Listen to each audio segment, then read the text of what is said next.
దాదాపుగా 2 సంవత్సరాలు చంద్రబాబు నాయుడు గారు ప్రభుత్వం వచ్చి 2 సంవత్సరాలు అయిపోవస్తూ ఉంది.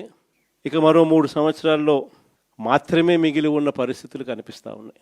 ఈ 2 సంవత్సరాలలో చంద్రబాబు నాయుడు గారి వల్ల ప్రజలకు కానీ, అక్క చెల్లెమ్మలకు కానీ, మరీ ముఖ్యంగా ప్రజల్లో ఉన్న అక్క చెల్లెమ్మలకు కానీ, ప్రజల్లో భాగంగా ఉన్న రైతన్నలకు కానీ, ప్రజల్లో భాగంగా ఉన్న మరీ ముఖ్యంగా యువతకు కానీ, ఏ ఒక్క సెక్షన్కైనా కూడా కనీసం ఒక్క మంచన్నా జరిగిందా అని చెప్పి నేను అడుగుతా ఉన్నాను ఈరోజు.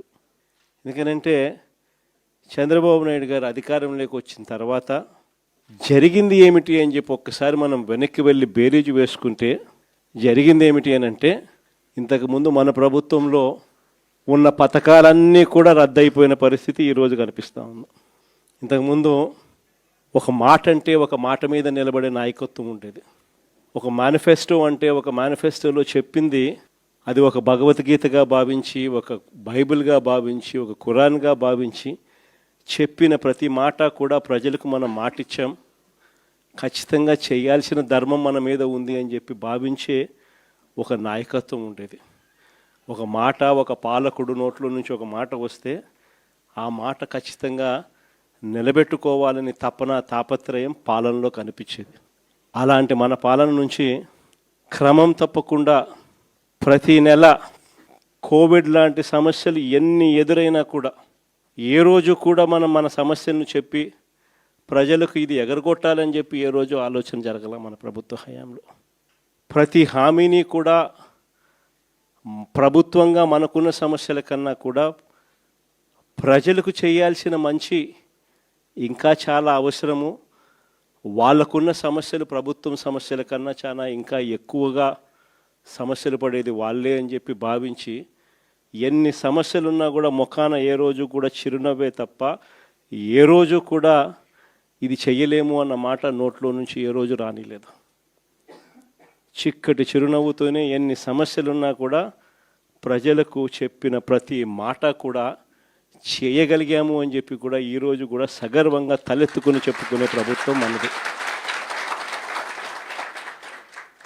కానీ చంద్రబాబు నాయుడు గారు వచ్చిన తర్వాత ఈ 2 ఏళ్లలో గమనించింది ఏమిటి అని అంటే, మన పథకాలన్నీ ఓవైపున రద్దు చేసేసినాడు, మరోవైపున ఆయన చెప్పిన సూపర్ 6లని, సూపర్ 7లని ఏదైతే ప్రజలకు మభ్యపెడుతూ మోసం చేస్తూ చెప్పినాడో అవన్నీ కూడా ఈరోజు అబద్ధాలుగా తేలిపోయి ఉన్న పరిస్థితులు ఈరోజు మన కళ్ళ ఎదుటే కనిపిస్తూ ఉన్నాయి. సూపర్ 6 అన్నాడు, సూపర్ 7 అన్నాడు. ఎన్నికలప్పుడు అయితే మామూలుగా మాట్లాడాల. వాళ్ళు చేసిన ప్రచారాలు అయితేనేమి, వాళ్ళు ఇచ్చిన అడ్వర్టైజ్మెంట్లు అయితేనేమి, వాళ్ళు ఇచ్చిన టీవీలో యాడ్లు అయితేనేమి, ఇంటింటికి వెళ్ళి బాండ్ల రూపంలో ఇదిగోమ్మ చంద్రబాబు నాయుడు సంతకం పెట్టినాడు, ఇదిగోమ్మ పవన్ కళ్యాణ్ సంతకం పెట్టినాడు, ఇదిగోమ్మ ఇద్దరు కలిసి సంతకాలు పెట్టించిన బాండ్ డాక్యుమెంటు. మీ ఇంట్లో ఎంతమంది పిల్లలు ఉన్నారా, మీ ఇంట్లో ఎంతమంది మహిళలు ఉన్నారా, మీ ఇంట్లో ఎంతమంది రైతులు ఉన్నారా, అందరికీ కూడా ఇదిగోమ్మ మీకు ఇంతింత రావాలి, ఇంతింత రావాలి, ఇంతింత రావాలి, ఇదిగో బాండు అని చెప్పి ఏకంగా ప్రతి ఇంటికి వెళ్ళి కూడా వీళ్ళు ఇచ్చిన బాండ్లు. సూపర్ 6 అని, సూపర్ 7 అని వీళ్ళు చేసిన మోసాలు ఇట్లా కూడా కాదు.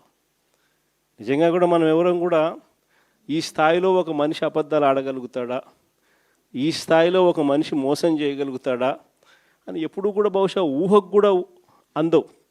ఎందుకనంటే మామూలుగా ఇట్లాంటి అబద్ధాలు, ఇట్లాంటి మోసాలు ఎవరైనా చేస్తే 420 అని చెప్పి కేసు పెట్టి జైల్లో పెడతారు. కానీ ఒక్క చంద్రబాబు నాయుడు గారు ఆయన కూటమిలో మాత్రమే అలా కేసులు పెట్టించుకోకుండా బయట ఉండగలుగుతారు. మన కళ్ళ ఎదుటే కనిపిస్తూ ఉన్న వాస్తవమైన స్వరూపం ఈరోజు రాష్ట్రంలో ఇది. ప్రతి చోట విపరీతమైన కరప్షన్, విచ్చలవిడి కరప్షన్ జరుగుతూ ఉంది. ఏ స్థాయిలో కరప్షన్ జరుగుతూ ఉంది అని అంటే అసలు రాజ్యం ఉంది, అసలు ఎవరైనా పాలకులు ఉన్నారా అని మనకే అర్థం కాని పరిస్థితిలో అసలు ఎవరు పాలన సాగుతూ ఉంది. గవర్నమెంట్కి మందు షాప్ పక్కనే పర్మిట్ రూమ్, ఎంఆర్పి రేటుకి ఎవడు అమ్మడు, బెల్ట్ షాపుల్లోకి చేరేసరికి ఎంఆర్పి ప్లస్ 10 రూపీసా ప్లస్ 20 రూపీసా, ప్లస్ 20 రూపీస్, ప్లస్ 20 రూపీస్. పక్కన బెల్ట్ షాప్ పక్కన షాప్ పక్కనే పర్మిట్ రూములు. ఆడైతే ఏకంగా పెగ్గులే. అంతటితో కూడా సరిపోదు అన్నట్టుగా ఏకంగా ప్రతి 4-5 బాటిళ్ళకు ఒక కల్తీ బాటిల్. గవర్నమెంట్కి మామూలుగా రావాల్సిన ఆదాయాలు రాకుండా ఎలా పక్కదావ పడతా ఉన్నాయో చూడండి. ఇసుకేమో మన హయాంలో సంవత్సరానికి 750 కోట్లు ఇసుకలో గవర్నమెంట్కి ఆదాయం వచ్చేది. 5 ఏళ్ళు కలిపి దాదాపుగా 3500 కోట్లు రాష్ట్ర ప్రభుత్వానికి ఆదాయం వచ్చేది ఇసుకలో. ఈరోజు ఇసుక అనేది ఫ్రీ అంటారు. ఎక్కడైనా ఇసుక ఫ్రీ జరుగుతూ ఉందా? పూర్తిగా దోచేసుకోవడమే. ఎక్కడ చూసిన మిషన్లు, ఎక్కడ చూసిన లారీలు, ఎక్కడ చూసిన టిప్పర్లు దోచేసుకుంటా ఉన్నారు. ఇసుక చూస్తే రేటు చూస్తే మనకన్నా డబుల్ రేటుకి అమ్ముతూ ఉన్నారు. మన ప్రభుత్వ హయాంలో అమ్మిన దానికన్నా డబుల్ రేటుకి అమ్ముతా ఉన్నారు. రాష్ట్ర ప్రభుత్వానికి రావాల్సిన ఆదాయం 0. సిలికా, క్వాడ్సు, లాటరైటు, మీ ఇష్టం, ఏ మినరల్ అయినా వేసుకో, ఏదన్నా వేసుకో, అన్నిట్లోనూ లూటి.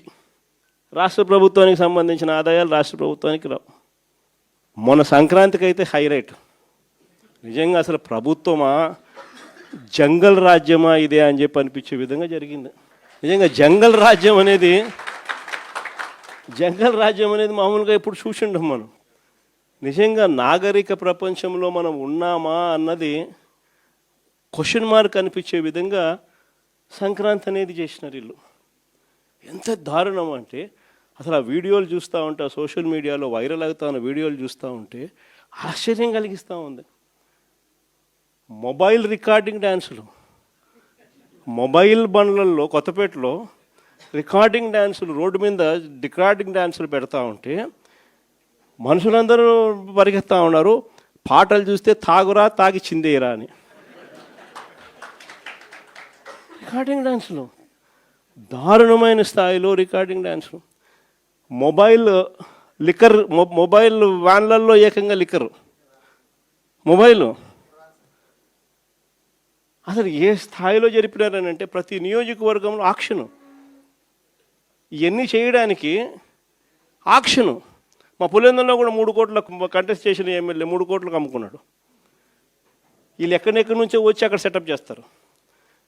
9 సెంటర్లలో 8 సెంటర్లలో పెట్టుకుంటారంట. టికెట్లు దోచేయడము.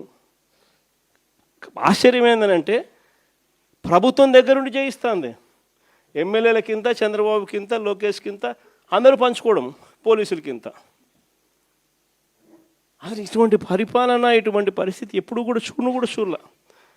ఏ స్థాయిలోకి వెళ్ళిపోయిందనంటే ఈ జంగల్ రాజ్యం అనేది నిజంగా అనుకుంటేనే ఆశ్చర్యం కలిగించే విషయం. ఓ డిఎస్పీ అనేవాడు మైక్ పట్టుకుంటాడు, యూనిఫామ్లో ఉన్నాడు, మైక్ పట్టుకున్నాడు, ఊపేయి కుదిపేయి అంటాడు.